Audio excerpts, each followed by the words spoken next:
Сәлеметсіздер ме, құрметті менің оқырмандарым? Мен Сәлиева Сеткүл. Сіздерге бүгінгі видеомда көз асты неге қараяды? Сол туралы айтқым келіп отыр. Көп адамдарда көз астым қарайып кетті, болмаса ісіп кетті деп мына жерлерді. Мен бүйрегімнен деп айтады. Жоқ, ол жалғыз бүйректен емес. Сіздің селезенка дейміз ғой, жаңағы жалпы қаныңыз қоюланғаннан болады көбінесе.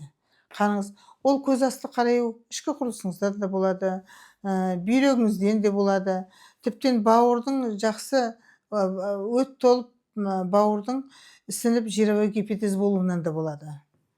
Сондықтан көз асты қарайса, бірден тек қана мен бүйрегім деп бүйрекке, мен оны сіздерге айтып отырған себебім, жақында бір ауру келді.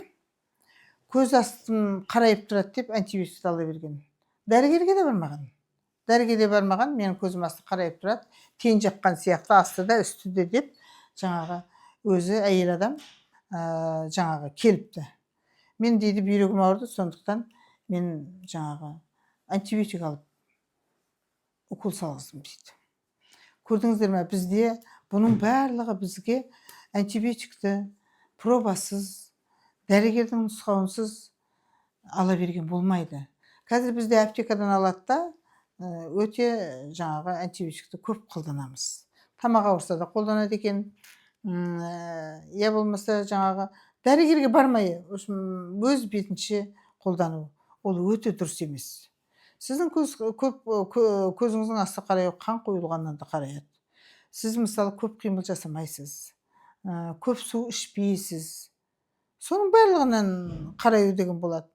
Тіптен жақсы ұйықтай алмай қалсаңыз да сіздің көзіңіздің асты қараюы мүмкін. Жақсы ұйықтамай қалғанның өзінде де шаршаңқы болып, көзіңіздің асты қарайып, свежий болмай тұрады да. Бұның нелері жалғыз бүйректен көруге болмайды. Сол мен осы теманы сіздерге берудің өзі, сол маған түрткі болған, сол маған келген аурудың жаңағы істеген ісіне қарата айтып отырмын. Сондықтан көзіңіз қарайса болды, антибиотик алып өз беттеріңізше укол қабылдамаңыздаршы. Антибиотикті қалай солай қабылдамаңыздар.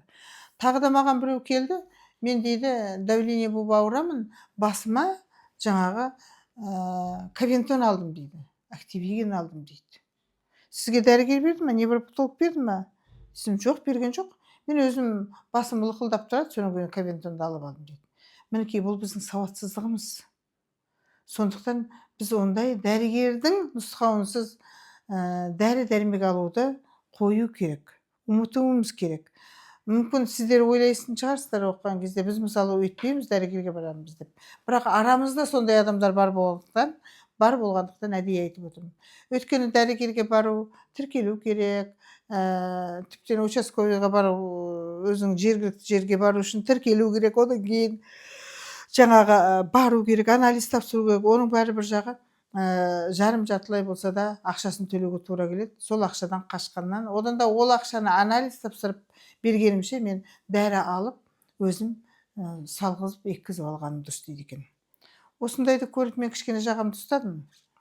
Және өзіне қаншалықты зиян жасап жатқанын білмейді. Мысалы, антибиотикті ішкеннен кейін адамның микрофлорасы бұзылады. 3 күннен кейін мысалы басқа дәріні ішуге тура келеді. Неше түрлі нұсқаулар көп қой. Сондықтан сіздер ондай, әрине, мына бәріңізге бірдей айтпаймын, бірақ ішімізде сондай адам бар болатын болса, соны тоқтату керек. Дәрігердің нұсқауынсыз дәрілерді ішіп, уколдарды, системаны алғанды қою керек. Енді неше түрлі жағдай болады ондай жағдайда.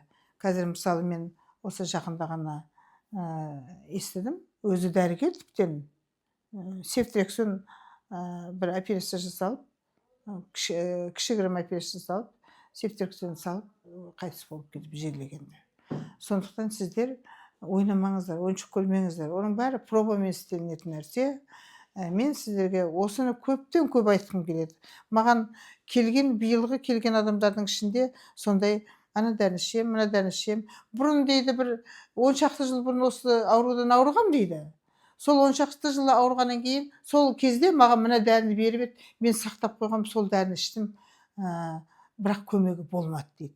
Көрдіңіз бе, 10 шақты жыл бұрын ол дәрігер сол дәрілерді, еккен болса, болмаса салған болса, болмаса капельница істеген болатын болса, ол қазіргі кезде сіздің организміңіздің ауруы басқаша, сондықтан ол жақпай тұрғаны содан. Бұрынғы нұсқауларға қарап, дәрігердің берген емін ала беретін кісілер өте көп екен. Сондықтан міндетті түрде дәрігерге барыңыздар. Ал егер тіптен маған келіп көрінемін десеңіздер, маған әрине тіркеліп келу керек, жазылып келу керек. Біз запись дейміз ғой, жазып записпен қабылдаймыз. Маған келсеңіздер де болады осындай жағдайда. Жаңағы келген келіншектің, мысалы, әйел адам, келіншек емес, әйел адам, оның бүйрегі іш жері ауырмаған, алғанда антибиотик алған, көрдіңіз бе?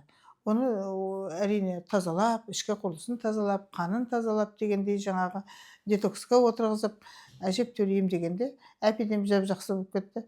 Өзі ақшыл беті, қарасы да кетті, қызылы қызыл, ағы ақ болып кетті. Сол сияқты кісілер кездесетін болса, міндетті түрде өз беттеріңізше ем жасамаңыздар. Өздеріңізге өздеріңіз зиян жасамаңыздар дегім келеді. Енді қай уақытта болмасын өзіміздің жаңағы бәрін қазір көз ашық заман, интернетке кірсе де барлығы айтып тұр, сондықтан дәрігерге қаралып барып ем алғандарыңыз жөн дейтін. Ал маған келетіндеріңіз болса, маған тіркеліп келсеңіздер болады. YouTube каналында лайк қоюды, комментарий жазуды, тіркелуді ұмытпаңыздар. Әрқашанда сіздерге мен өзімнің білгенімді бөлісіп отыруға дайынмын. Аман сау болайық.